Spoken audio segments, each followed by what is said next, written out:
interested and I want to know about your life. And I'd like to know that, were you just born brilliant? Did it begin from that very moment? I was a normal birth, I didn't come in a box. My mother had a normal childbirth. No, but I'm from the movies and I can't help thinking, was it like it is in storybooks, that a venerable sage came to your home and when he looked at your mother he said, there is going to be born a guru, rejoice! He will lighten his own path and that of others. You also going like this? No, but was it like that? Or how was it? How was your childhood?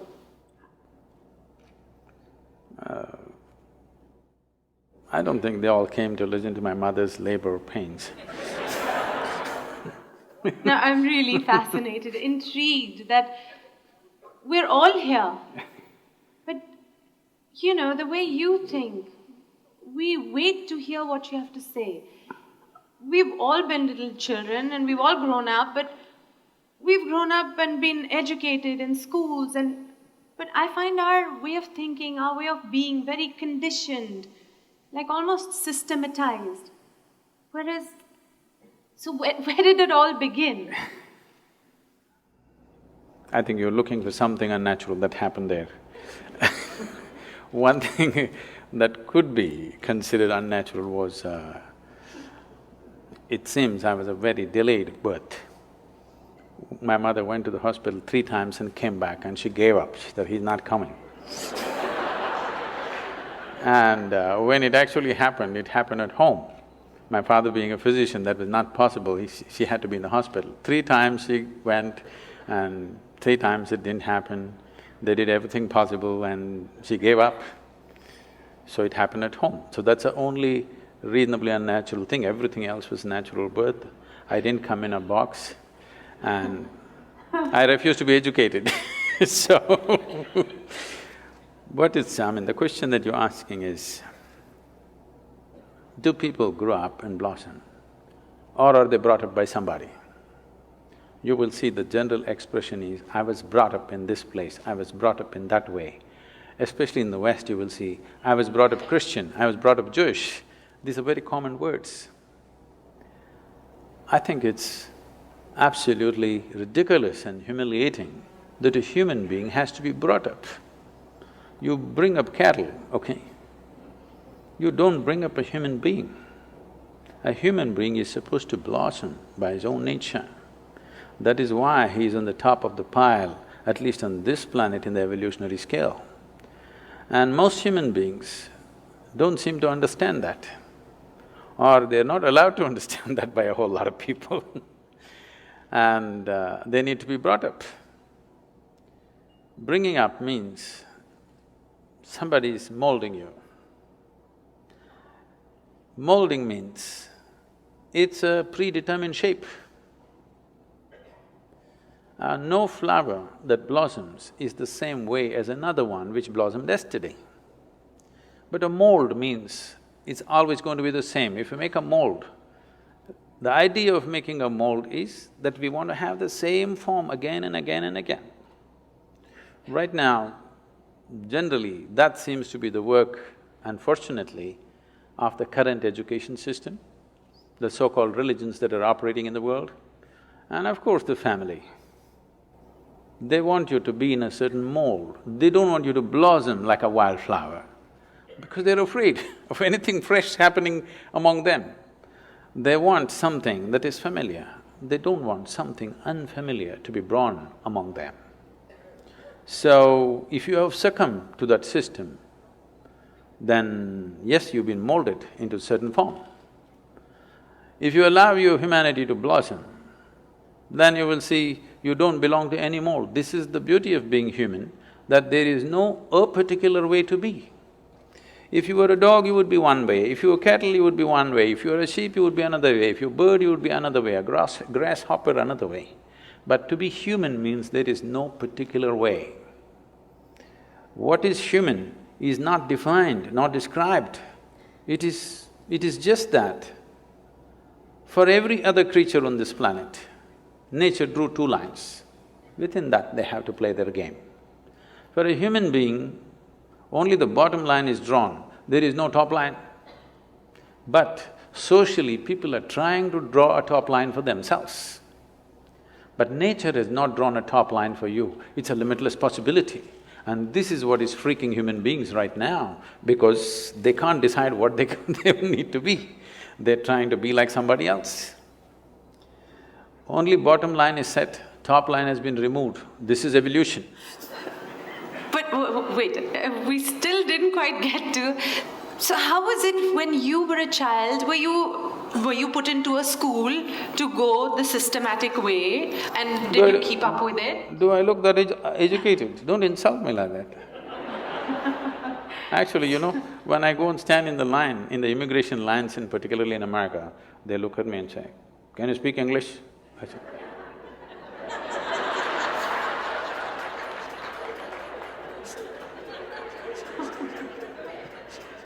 because I have that uneducated look, it's not easy.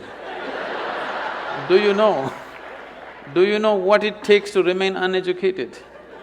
Education is just 20 years of going somewhere and getting one certificate. To remain uneducated, it's very difficult. Because from the day you are born, your parents, every other adult, the school, the damn thing, everybody is trying to educate you about something that's not worked in their life.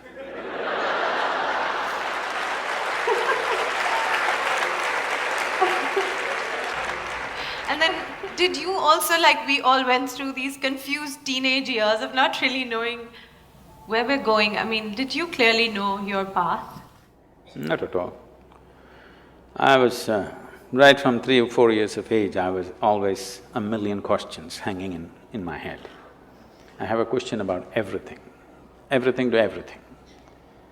Questions means very fundamental questions about existence itself, my own existence. So when I was 3, 4 years of age, suddenly I realized I know nothing. Know nothing means somebody gives me a glass of water, I do not know what is water. I know how to use it, I know if I drink it, it'll quench my thirst and so many other ways of using it, but I do not know what is water. I'm saying even today you do not know what is water. It's the only thing available in all three states on the planet. Two-thirds of the planet is water, two-thirds of your body is water. If you think life, we think water. But do you know what it is? With all the scientific exploration, we do not even know a single atom in its entirety. Today our idea of science is learning how to use everything. Yes, we know how to use an atom, we know how to break it, we know how to fuse it, but we really do not know what it is. Any one thing, tiniest thing in the creation, we do not know in its entirety. This is the fact of life.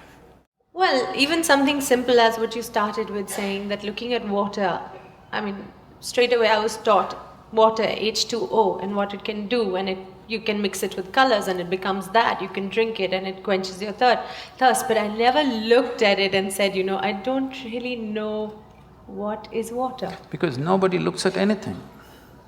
See, everybody is looking like this. Nobody has any attention for a piece of life here. They're like this. If you pay attention to one life, one blade of grass, one grasshopper, one human being, something else will happen. That's why we said life and love, because if you pay attention to one human being, some love will happen within you, okay? If you miss life, at least some emotion in that direction must happen to you. That will happen only if you pay attention to one. If you're looking at like this, these days it's become a fashion because you're on love on Facebook, you love the whole humanity. To love one human being, if you want to love one human being, it costs life. To love the whole humanity, it doesn't cost anything. It's even better to love God, because it's always easy to love somebody who's not here now. It's so easy. But if you have to love somebody who's sitting next to you right now, it costs life. You know how difficult it is to love someone who is next to you right now? How easy it is to love someone who is dead or who is in heaven? Isn't it so? Let's face it. Because if you have to love one thing is you have to pay attention. Without attention, it will not happen. And above all, you have to give up something that is you to accommodate another, otherwise it'll not happen. The English expression is very good, you must fall in love. You cannot rise in love, you cannot stand in love, you cannot fly in love, you have to fall. Something of you should fall, otherwise it'll not work, you will not know it. So, you want to have a fake sense of life, then you don't pay attention to anything. Everything is information, nothing is a living experience. Everything is from the textbook or from the cinema or from the internet. Nothing is from life's experience. We're doing more and more today of that. Sadhguruji, you just mentioned love, and today it is about life and love, and I would like to know, for us it is maybe love your family members, whoever it could be. Why I ask you this is because there's so many versions of this, and I really want to get to it. Some teachers, some gurus, some guides will say, you know, you can love, but you must be detached. Oh. You must love, but it cannot be conditional. It should be unconditional. And so there's versions of it. I just want to know. See, So, the simple way of make you keep coming back to me is to give you something that you cannot do. To give you a teaching which you can never do. You must love, but you must be detached. Now you have to keep coming back to me for consultation, endlessly. Sorry. I'm saying throw yourself into your love affair and die into it, something will happen. Something worthwhile will happen if you're willing to die into the process. Not just anything, whether it's your work or your life or your love or whatever, if you do not know how to throw your entire self into it, you will never know the taste of what it is. Love but be detached. Why do you want to love then? Only because you want to include somebody as a part of your life, part of yourself, that's why you love. No, I love but I am detached. This means you have to come back to consultation every day, it's like a psychiatrist's job. Every day you have to come and sit on the couch. You need treatment and there is a fee. So, okay, all right. So you can love and be attached. No, I didn't say that. Okay, I'm coming back for consultation, please. So what did you say? I only said, see, what is this need for love in a human being? You must understand, a human being constantly, a human being is longing to be something more than what they are right now. If this finds a simple, basic physical expression, we call this sexuality. Sexuality means just this, physically you're trying to make something which is not you a part of yourself. For a few moments you may succeed. If you try this mentally, it gets labeled as greed, conquest, or maybe simply shopping. Shopping. Oh.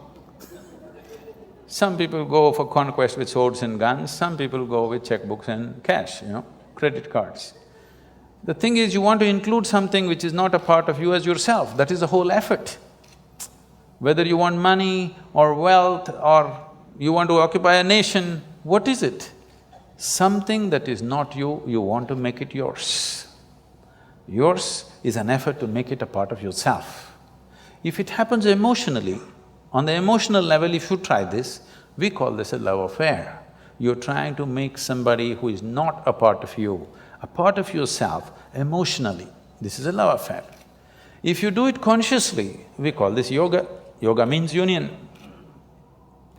So all these efforts are fine, everything has its own beauty but has its own limitations. When you understand the limitations of all the other methods, nothing right or wrong about it, it is just that it will work briefly, it will not work for always. When you realize that, you consciously try to include. When you consciously become an inclusive process, if you sit here, if you experience everything as yourself, then we say you're a yogi, okay? So this is a love affair successful. It was something you said at the end which I would like to ask you again. You said love, inclusiveness. I can't understand how I can love everybody in this room. You cannot. There's some people you cannot love.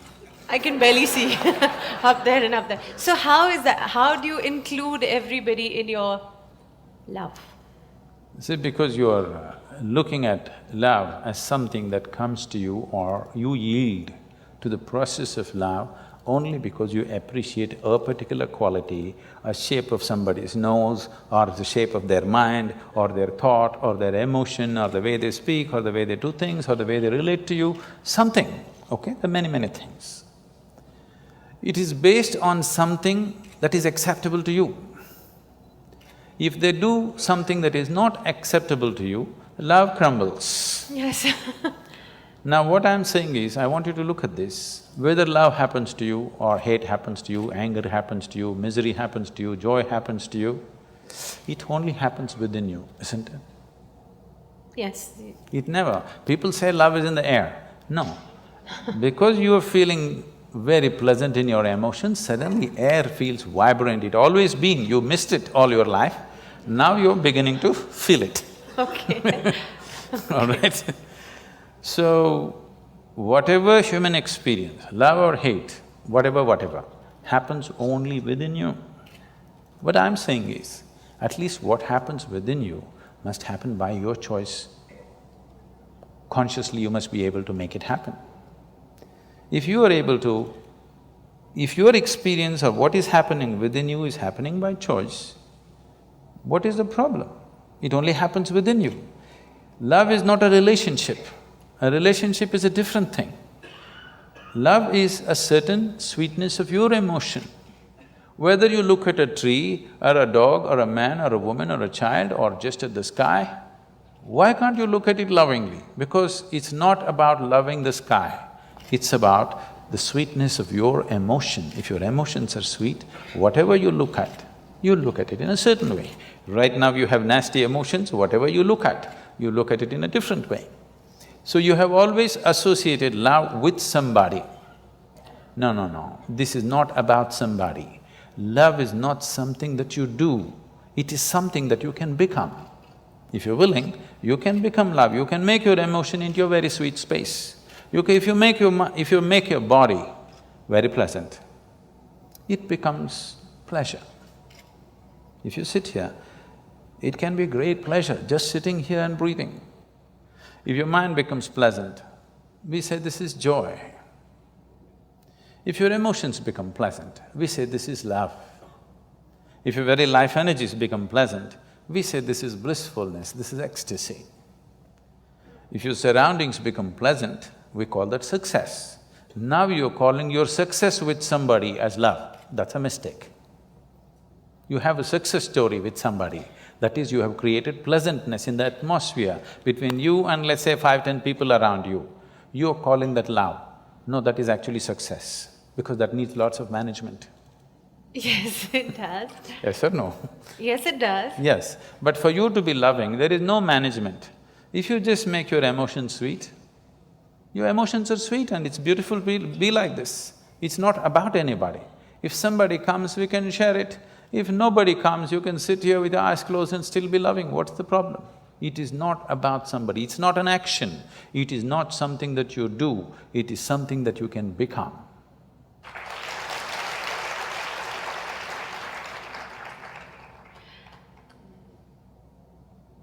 It's a lovely, idyllic. It is not idyllic, it's the way it is. I mean, you'd really have to practice this. Why? Because I'm See, thinking… this is what exactly I'm saying. If it is an action comes to perfection with practice. Only if it's an action. I'm saying love is not an act. Is health an act? Are you acting healthy right now? No. I know you're an actor, but are you acting healthy? No. So health is, because Yes. we have done certain things and health is, isn't it? Oh, we've not done certain things, we have we've been definite- given No, health. no. Oh, we've been given, but if you eat bad, if you live bad, you won't be healthy. We've done certain things to manage our health. Similarly, if you do certain things, you can manage the pleasantness of your mind. If you do certain other things, you can manage this pleasantness of your emotion. If you do certain other things, you can manage the pleasantness of your very life energies. This is things that you can do. Now what you can do internally, you're trying to manage externally. What can be done here within you, you're trying to manage by creating an atmosphere around you, which is a very difficult thing to do, because outside will never happen 100% the way you want it. To some extent we can manage. We can't do all of it by ourselves because there are many forces involved. Sadhguruji, you said something about health, and you said you do certain things for yourself. Certain things. One, you are given health, and then how you maintain it is you eat well, you exercise, and you remain healthy. Now, to be loving, when maybe in a household, any situation, maybe outside, like you said, outside forces are not pleasant. It doesn't come easily to then just be loving. So what is the practice to become that way, or to train yourself to be that way? I want to remove this idea from your mind. You believe you need to practice. Practice means you're trying to perfect an action, isn't it? To be loving at all times? Yes, that is not an act. No, not an act. No, But to be so I don't want to accepting. go back to the movies, okay? No, to be so accepting, because… No, it's not about accepting. Right now, do you want to keep your mind, your thought process, pleasant or nasty? Tell me, what is your choice? Ideally pleasant. No, just tell me, pleasant or nasty? You're thinking about it, this is… No, I'm trying to think, should I fox you and say nasty? Say it. Okay, nasty. I'm going to bless you now. No. Okay, I take back my words. Okay. All right. Any human being's choice for themselves is definitely pleasantness, Yes. isn't it? Body, mind, emotion, everything and surroundings, you want it pleasant. Yes. So why is it not pleasant? Surroundings are not pleasant because of many things. Yes. If your thought and emotion are not pleasant, it's entirely you, isn't it? Yes. Surroundings, not entirely me, it's so many forces. We have to manage them, we have to juggle them. Not always are we successful with everything around us. Different people have different levels of competence to manage the outside. Not all of us have the same, the skill to manage the outside. But inside, your emotion and your thought, why is it not happening your way? This is something we have to look at. This has to be addressed, every human being has to address this. At least your thought and your emotion must happen the way you want. It's like this. On a certain day, a lady went to sleep. A lady went to sleep. In her sleep, she had a dream, I think up there. Oh, there are two strata of people. Nobody's asleep, right? So that I could pick on you, I'm just looking if I can see. She went to sleep up there and in her dream, she had a dream. In her dream, she saw a hunk of a man standing in that corner. And then he started coming closer and closer and closer. He came so close she could even feel his breath. She trembled, not in fear. And then she asked, "What will you do to me?" The man said, "Well, lady, it's your dream."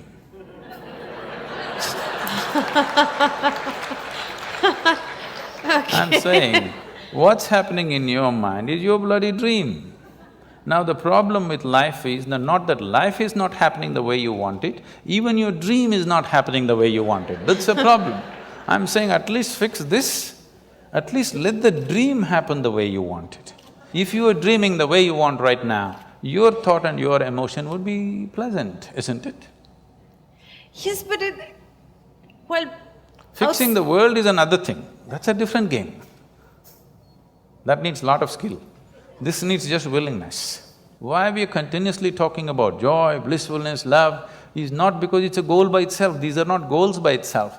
Only when you're pleasant by your own nature, you stop being in pursuit of happiness.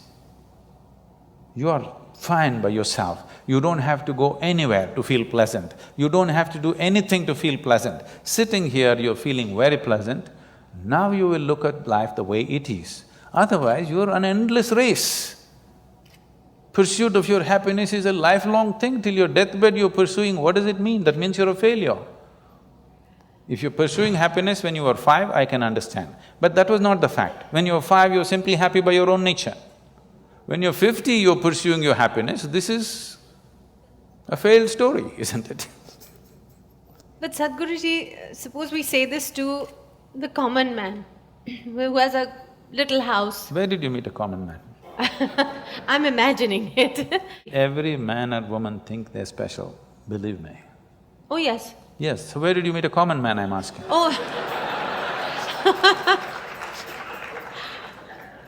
Okay, Sadhguruji, when you said about the common person and the special person, I know some teachers have always told us, and why your parents always tell you that, you are special. Each one of us is unique. I remember this part, I'm not sure whether I heard it at your discourse or on a DVD of yours, where you said it was about, people being special and us always thinking that God knows of us. And you said something like, do you know all the grasshoppers in your garden? So, of course, all of us have said no. So you said something like, so how does God know each one of you then? And I was devastated. Because I always thought somebody out there knows me, cares about me, and I'm special. You thought you were number one on his book, is it? Well, I've been told since I was a kid, you're special, you're unique, and God cares about you. If when somebody says you're unique, it's an insult. No, you said no top line, so you're peaking in different ways. In this vast cosmos, this solar system is just a speck. Tomorrow morning, if the whole solar system disappears, vanishes, evaporates, nobody will even notice it. Maybe it's not even on the account books of creation. It's so small. In this speck of a solar system, planet Earth is a super speck. In that, Mumbai is a micro super speck. In that, you are a big man or a woman, which is a huge problem. This is a very immense existential problem, This is because we have lost perspective as to who we are, what we are. Our psychological realities have become bigger than the cosmic reality. That is the big problem.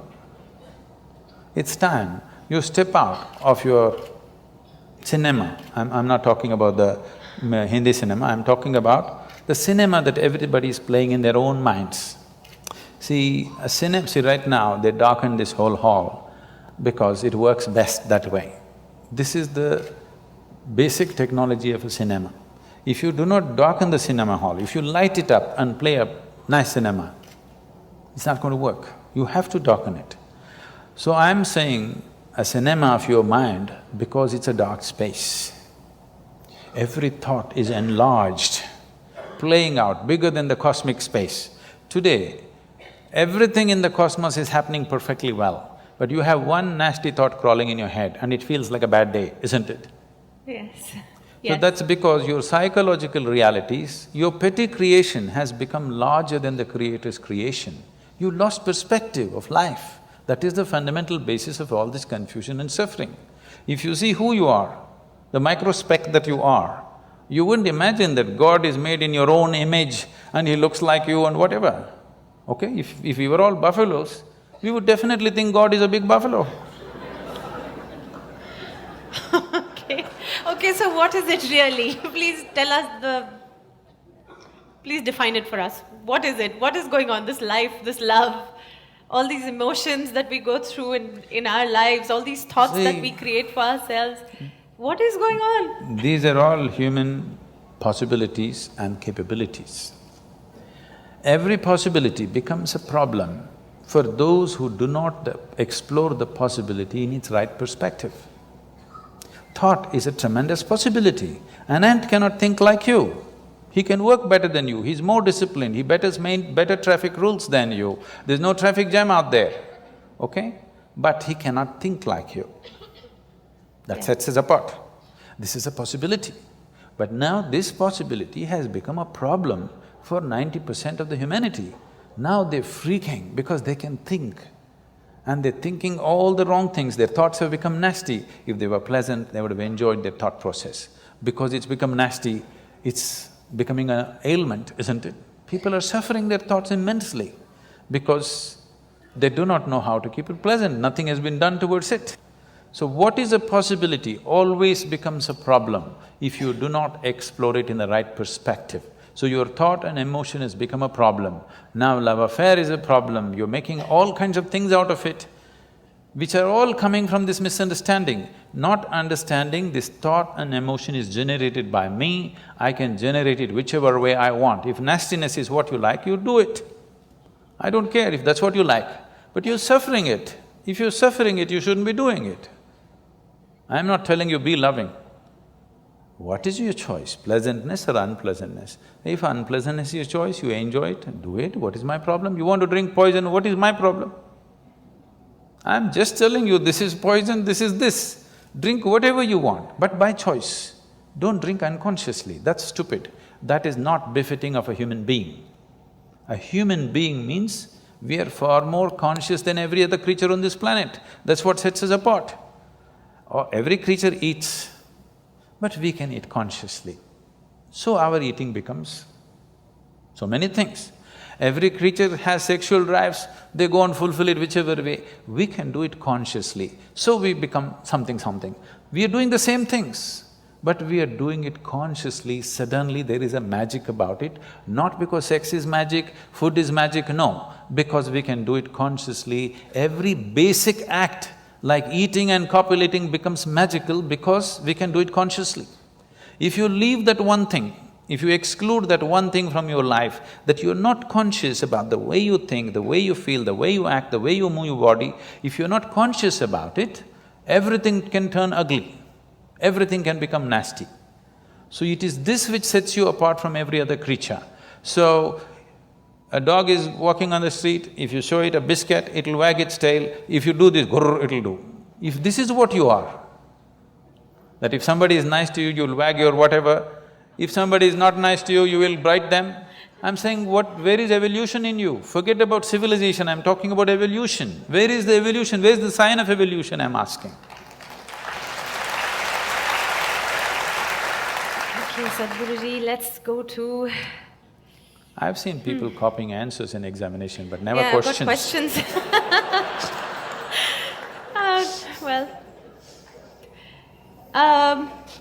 Today many women in our modern society are stepping out and having a career. And I'd just like to know, what do you think of this, of women stepping out, being career people, managing home as well, being financially independent? Is this good? Say, every woman should do what she wants to do as an individual person. It should not be made into a trend in a society or the only right thing to do in the world. Because I think if a woman intends to have 2 children and raise them, I think it's a full-time job. I'm not saying she should not go out and work. If she wishes to, as an individual person, she's free to do what she wants to do. But having 2 children is not about reproduction. You're manufacturing the next generation of people. How the world will be tomorrow will be determined by what kind of mothers you have today, believe me. You know, I've seen many ladies coming to me and say, when I ask, what are you doing? Oh, I'm just a housewife. I said, why do you say you're just a housewife? You don't seem to understand the significance of, being able to nurture 2 or 3 new lives. It's not a not important job. It's a very important job. Career, I want you to understand, right now because we have made the whole world into economics, unfortunately women also getting as stupid as men, as if how much money you earn is going to determine the value of your life. No, it is just procurement of things that you need. Money is just about that. Man was procuring, woman was taking about the more beautiful aspects of life. Now woman also wants to procure. If there is such an economic need in the family, fine, she must do it. But it is not a compulsive need. It must not be set up as something better to do than doing something If she sings song, if she plays music, or if she just loves her children, or if she cooks beautifully, or she just lives beautifully like a flower, it's good enough, I'm saying. It is not necessary that only if she earns this much money, she is doing something valuable, otherwise she's not. If there is an economic need, she can do it, or if she has a passion for doing it, she can do it. But let not such values be set up in the world because you are not evolving, you're regressing. You are making survival more important than aesthetics of life.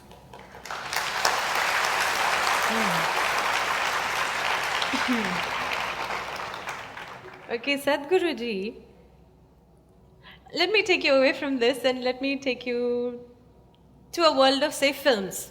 World of films, okay, let's go. Let's go movies.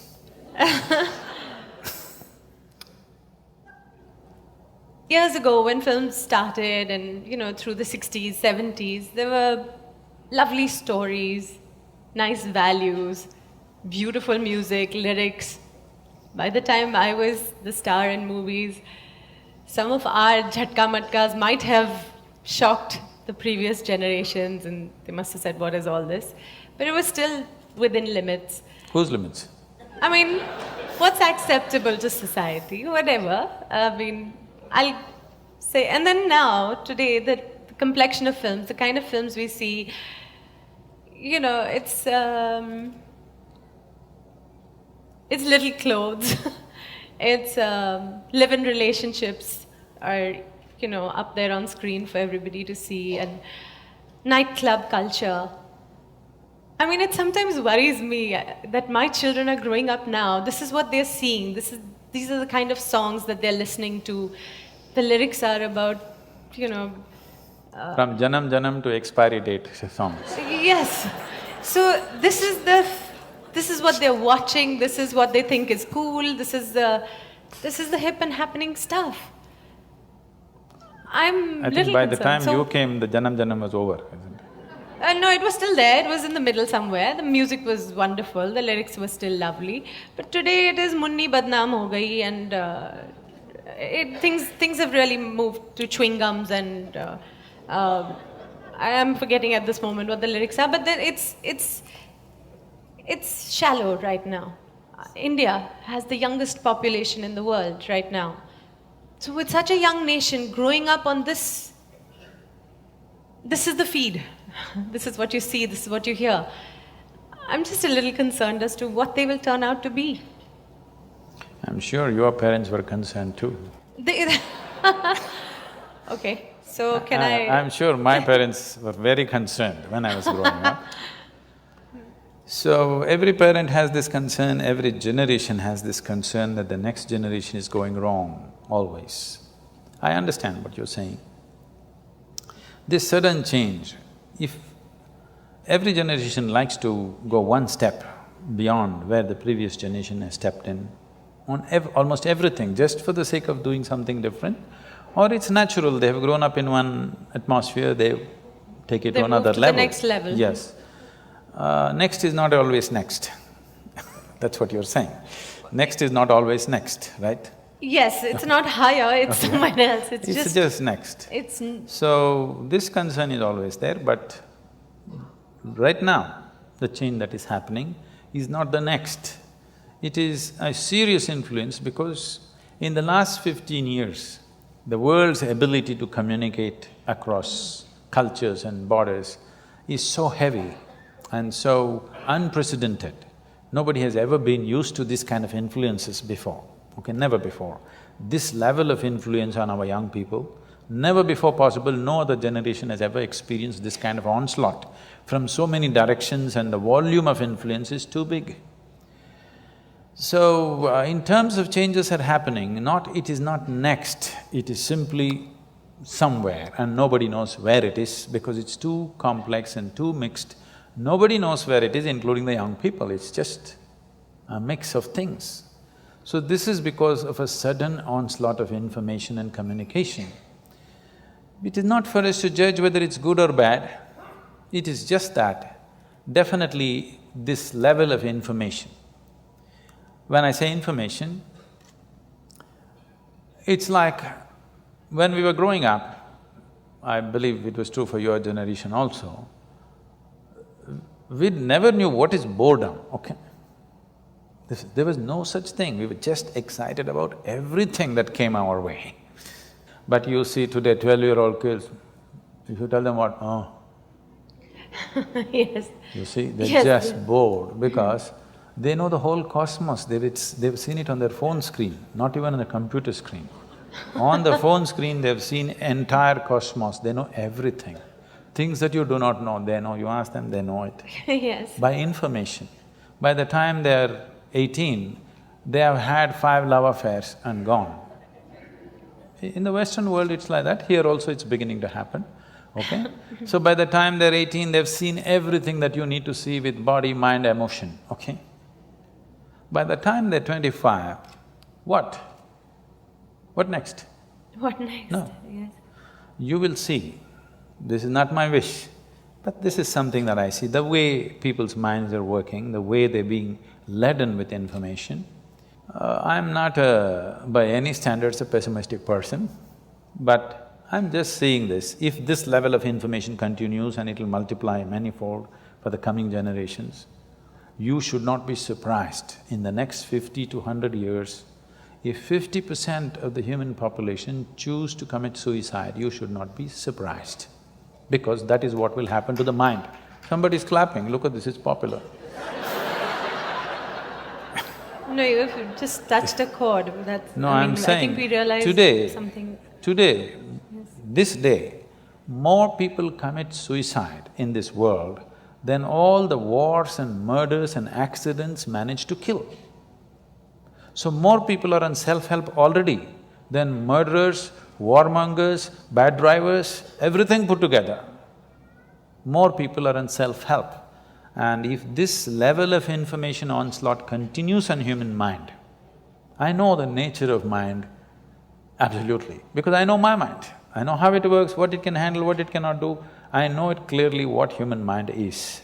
That's the reason why I don't have to read people's books or listen to their entire thing. If they say one sentence, I know what their mind is, because I know the structure of human mind entirely. Otherwise, I won't be who I am.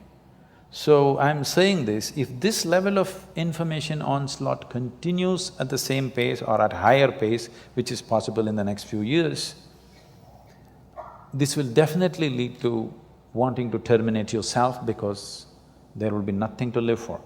There is no joy and excitement about anything. You please watch your children, by the time they're 12, 15, they're just bored. You look back at your own life. Those of you who are over 50 years of age, just look back at your own life. When you were 12, 15, was there any room for you to get bored about anything? Simply you were excited about every little thing, isn't it?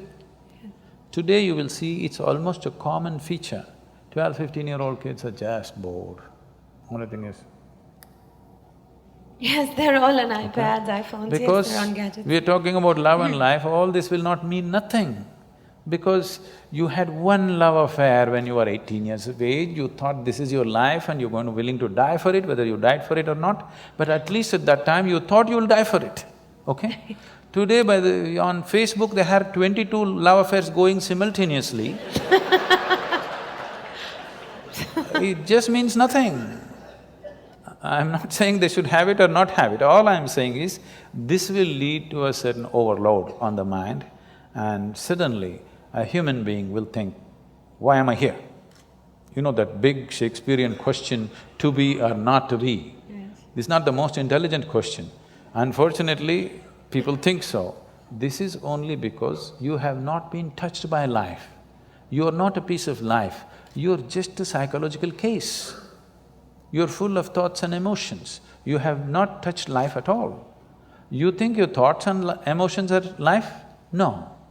Your thoughts and emotions are the drama that you're creating in your mind. It is your cinema. You must be able to end it somewhere. If you do not know how to put the end, then it's going on endless cinema, you're going crazy. Life is happening here. You know, your work is not life, your family is not life, your career is not life, your cinema is not life, your thought is not life, your emotion is not life.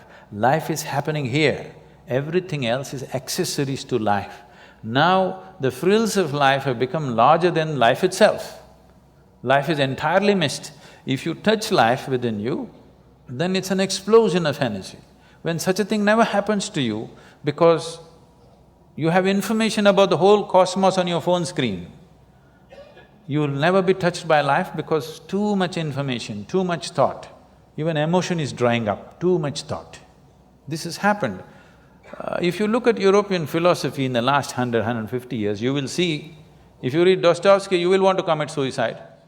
Brilliant, intellectually brilliant, but you will wonder why are you alive? Because intellect is like that. If you wake up in the morning, devoid of touching any life's experience within you, don't think about your child's face, do not think about the flowers in the garden, birds in the sky, nothing beautiful that ever touched you. Just think logically, you have to get out of bed, that's not a small feat. You have to brush your teeth, breakfast, go to work, eat, sleep, again tomorrow morning same thing. Next 50 years you have to do the same process every day. If you look at it 100% logically and intellectually, you will have no reason to live tomorrow morning. It's only if you're touched by something, suddenly it's worth living. If you're not touched by anything, then it's not worth living.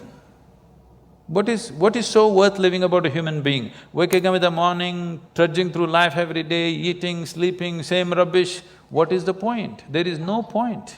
Unless you're touched by something, some magic of life, if it doesn't touch you, either in the form of love, or in the form of a flower, or in the form of something within you, if something doesn't sparkle within you, definitely there is a question whether I should live or not, isn't it? And we are taking humanity in that direction with this overload of information. Information is not knowing, information is just garbage collection. You just gather things which don't mean anything to you. You look smart in a tea party, but you're not smart with life, okay? If you're smart with life, you must be blissful, isn't it?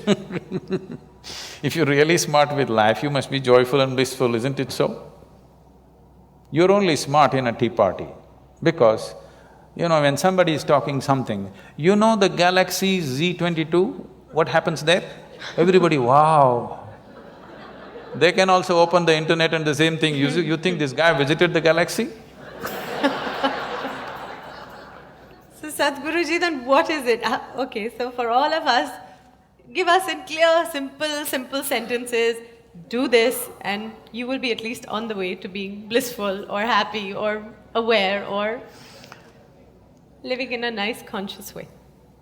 If you just observe, if everybody makes a little effort, everybody take a little time for this piece of life, okay? Not for your family, not for your career, not for something else. Just for this piece of life, give it little time because this is the most important piece of life in your life, isn't it? Yes or no? Yes. Even if you're in love with somebody, still this is the most important piece of life, isn't it? So pay some attention to this. How does it happen? Why have you taken it for granted? Believe me, you're not going to be here forever. I'll bless you with a long life, but you're going to fall dead one day. Yes or no? Yes. So, do not take this for granted. If you wake up in the morning, tomorrow if you wake up in the morning, no, this is not my wish, but I want you to know, of all the people who go to bed tonight, over 1 million people will not wake up tomorrow morning. And tomorrow, if you and me wake up tomorrow morning, is it not a fantastic thing? 1 million people did not wake up, you woke up. Is it not a great thing? Just look at the ceiling and smile, you are still awake, you're still there. 1 million people did not get up in the morning and you woke up. And for many millions of people, somebody who's dear to them did not wake up.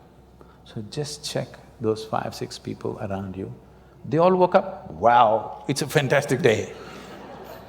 You woke up and everybody who matters to you around you woke up. Is it not fantastic day? Yes. You don't think so? Yes.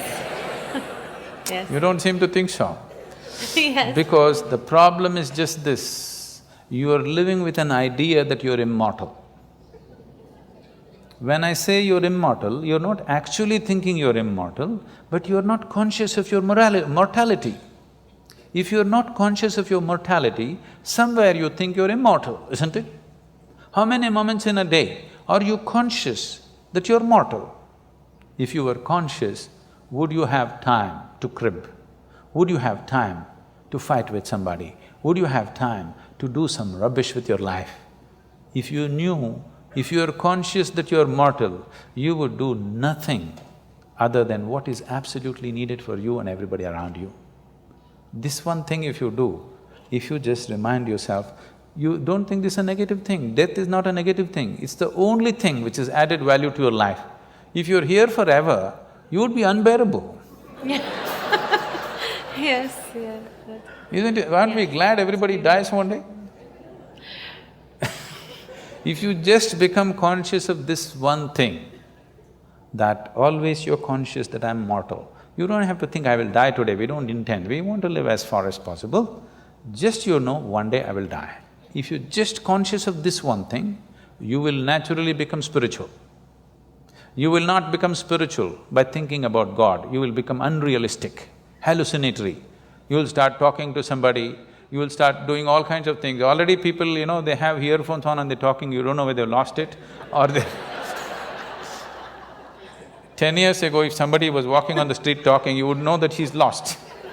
But today you don't know whether they got their headphones on and they just lost it and they're talking, we cannot make out.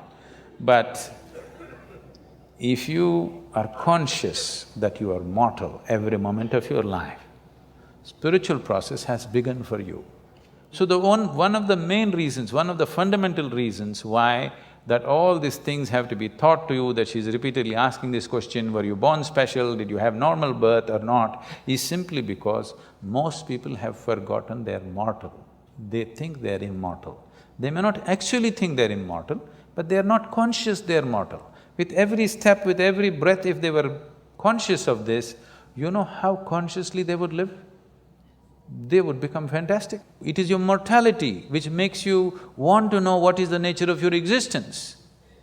You really want to know where you came from, where you will go. Only when it sinks into you, all this drama, poof, one day it will end.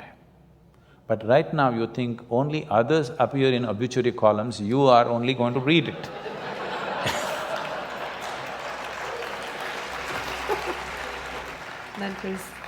That is simply beautiful. That's all that's needed. If you want to know the value of life, just know that it's a brief happening. The time that you spend here as life, it's a very relative experience. If you're truly joyful and ecstatic, it's horribly brief, believe me. I feel like I was born day before yesterday, see already how I've become. Okay? Yes, yes. But on a particular day, if you're depressed or miserable, it seems one day seems like an endless thing. Yeah. So, only miserable people have a long life. Yes. If you're a joyful, ecstatic person, life is always brief. If you live to be 100, it's still very brief for what possibilities a human being carries. For the immensity of what a human being is, it's too brief a life. If you're given 100 years, 200 years, it's still too brief, because before you know what's happening, before you explore a few dimensions of life, it'll be over. It'll be over, okay? Only miserable people have a very long life, they feel it's very long. Sadhguruji, here we have a few questions. First question is from Prabhas Sundar Sen. Where and how do we draw the line between loving unconditionally and becoming a doormat?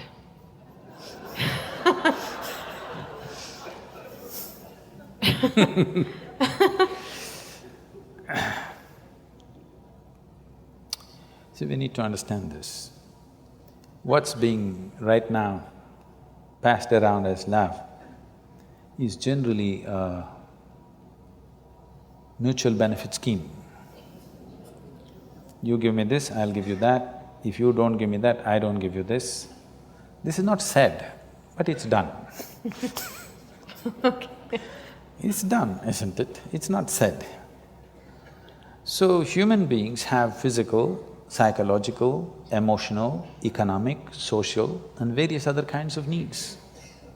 To fulfill these things, when you say, I love you, instead of making these things ugly needs that we have to, ugly transactions that we have to do, you give me this, you give me that, to bring some aesthetic and beauty to this transaction, we coat it with a certain amount of sweetness of emotion, which we call as love affair, where the transactions happen more smoothly, because once we are human, somehow doing basic transactions in a basic way makes us feel ugly.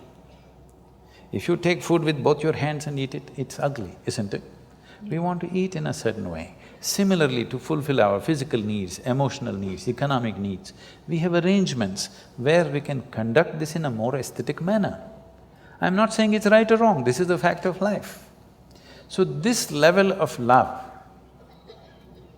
I call this is enough to fulfill the domestic needs of one's, for two people to live together, to fulfill their needs, to produce children, to raise them. Domestic level of love affair people can have. But if people want to have a love affair which will bring them to an ultimate union, then not many people are competent to do that. Not many people are ready to have that kind of a love affair where it'll make two lives into one. Two becomes actually one in experience. That will need something more. Most people are competent of using love to fulfill the domestic needs. But to go beyond that, they are not ready. And when I say they're not ready either, I'm not talking about this person or that person. So when one is ready and another is not ready, or one is making an effort and another doesn't have the effort, then it feels like somebody is becoming a doormat. That is what it is, that it feels like they're being exploited. But above all, one who is longing to use love as a way of ultimate union should not be bothered about being doormat, this and that. In India, we have a culture where by choice people name themselves as slaves. You know, Ram Das, Krishna Das, this Das, that Das. What is it? They're openly saying, I'm a slave, I'm a doormat, I want to be a doormat. They're not saying, I'm afraid I'll be used as a doormat, they're saying, I want to be a doormat. So this is a kind of love that they are wanting to use for ultimate union. This is not for domestic purposes. So if you're looking for ultimate union, then love is a different affair. If you're looking for conducting of domestic affairs, then you must manage dignity, who gets what. If anybody is using more than what they should, then if you don't give me that, I don't give you this, okay?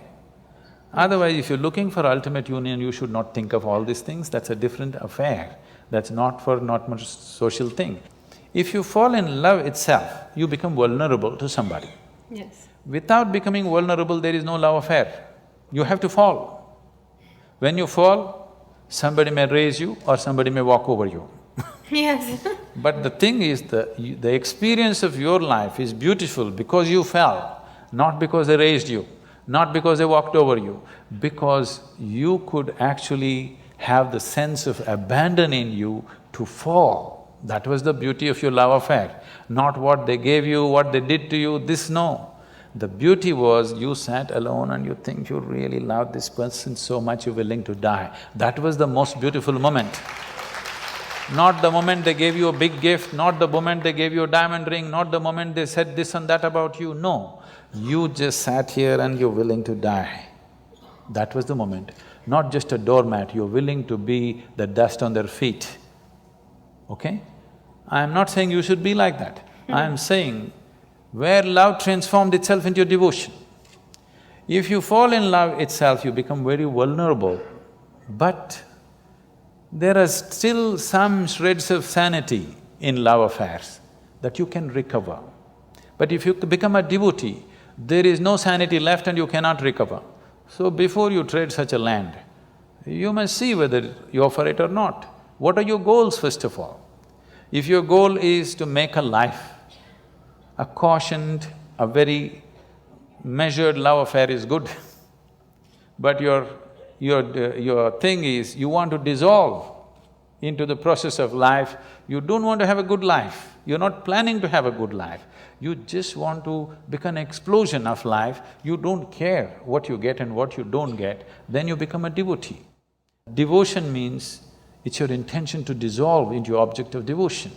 So a devotee is not expecting whether I'll become a doormat or a crown on somebody's head. Whatever I become, as long as I can touch your feet or head or whatever, it's fine with me. Yeah. So that's a different state of existence. I don't think somebody who's looking for domestic level of love affair should even ask that question.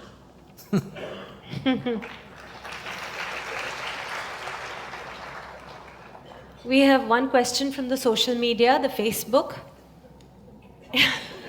Amit Madan wants to know, in this materialistic age, the real feeling of love is disappearing from our life.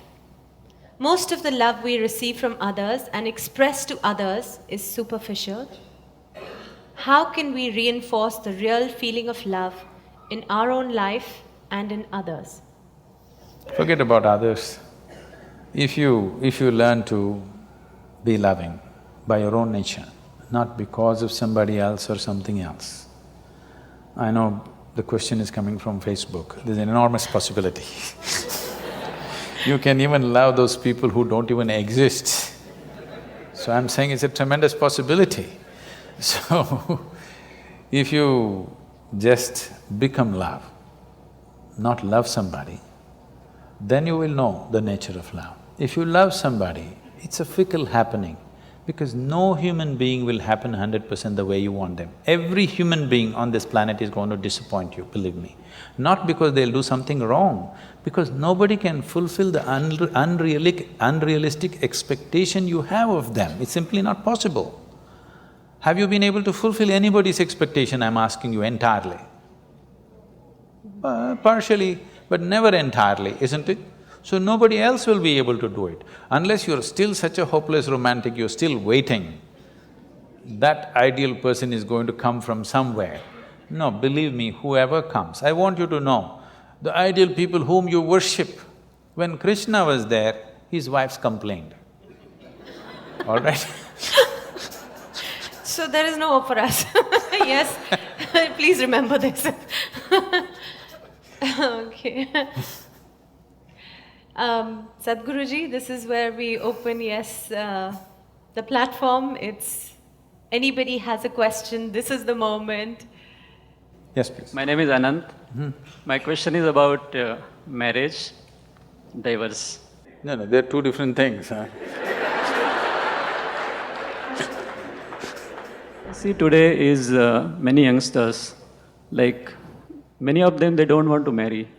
And few of them who marry, there are occasions where they are getting divorced. So, would you like to throw some light on this situation, Sadhguru? So you need to understand the institution of marriage. One thing is, as we said a little while ago, it's about bringing a certain sanctity to the simple basic needs that every human being has. I will repeat, there are physical needs, there are psychological needs, there are economic needs, emotional needs, social needs, variety of needs. To fulfill all these things, we set up an institution called marriage where all this can be conducted in a sensible manner. Otherwise, if we did it on the streets like every other creature, it would turn ugly for us and we will feel not good about it. So, to bring some sense of organization, some aesthetic, some stability, because man and woman coming together naturally brought fresh life. The nature of human life, the nature of human offspring is such that because of the possibilities that a human being carries, it is, compared to any other creature, it is the most helpless life, which needs maximum amount of support. You could leave a puppy on the street, as long as he gets food, he grows up into a good dog, no problem. But not so with a human being, he doesn't need just physical support, he needs variety of support and above all, a stable situation. Whether there should be marriage in society or not, one will debate when they are 18 because physical body is asking for freedom, all right? At that time, everybody questions, is marriage really needed? Why can't we just live whichever way we want? But when you're 3 years of age, you valued marriage immensely, a stable marriage immensely, isn't it so? Yes or no? Yes. Yes. Not yours, your parents. Your parents, yes. When you're 3-4 years of age, you're 100% for marriage. Again, when you become 45-50, you're 100% for marriage. Between 18 and 35, you're questioning the whole process. Okay? That's true. I'm not saying marriage is the thing, but do you have a better alternative? If you have a better alternative, damn the marriage. But you have not come up with a better alternative because a stable situation is a must. For a child, once you have a child, it's a 20-year project. Okay? That is if they do well. If they don't do well, it's a lifelong project.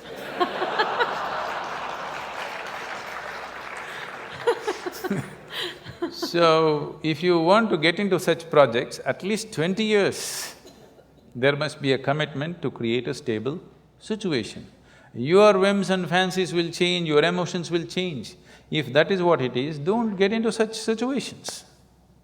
It's not compulsory for everybody to get married. It's good, young people, you're saying people are thinking whether to get married, and I'm glad. It is not necessary for everybody. But if you get into it and especially if you get into children, you must understand it's a minimum 20-year project, whether you like it or you don't like it. Otherwise, you shouldn't get into those projects. You don't walk into a project, drop it halfway and walk away, isn't it? They have their benefits and they have their problems.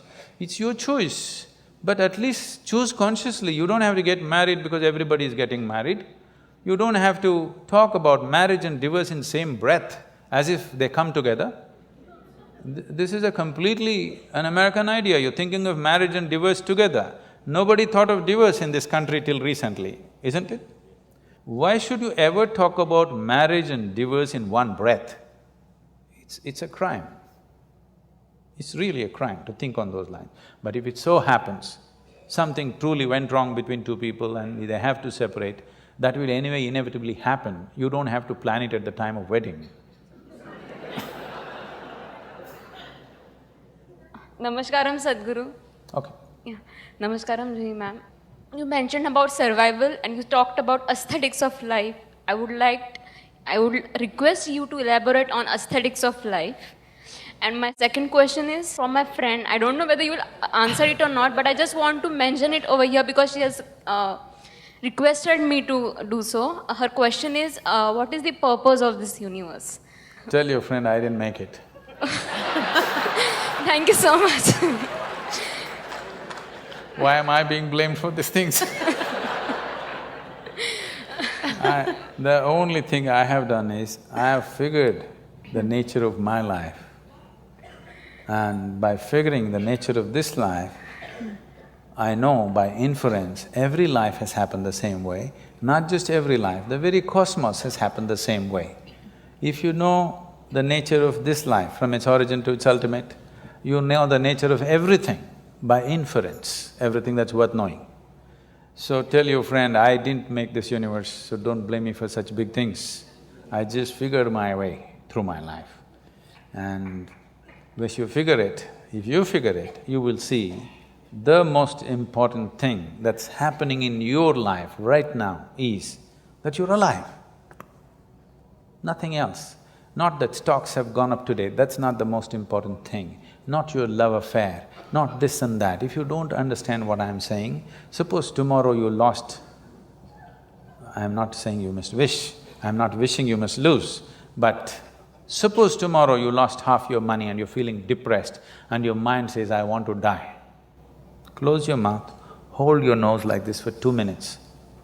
Your body says, to hell with your money, I want to live.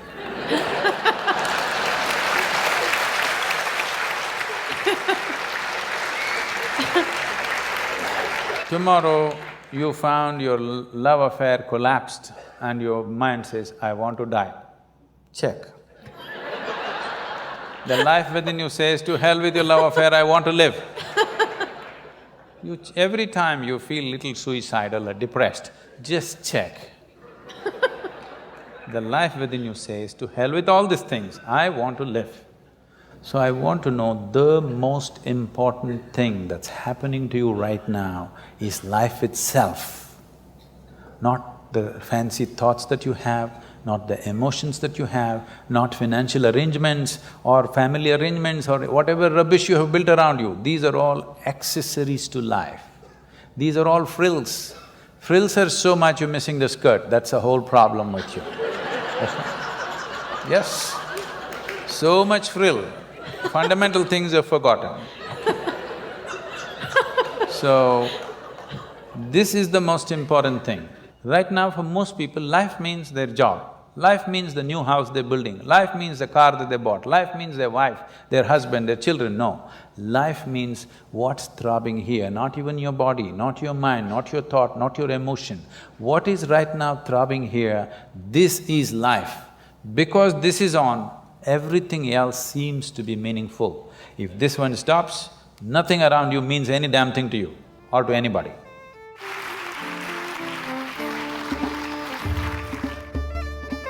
I liked what Sadhguruji today, what he was explaining, that this blissfulness, this happiness, whatever it is not outside of you and it is there with you. If you at every moment remember that you are here only for this brief time, wouldn't you do the best every moment? Wouldn't you love everybody that moment? Wouldn't you do all the things that you love or you value every moment of your life?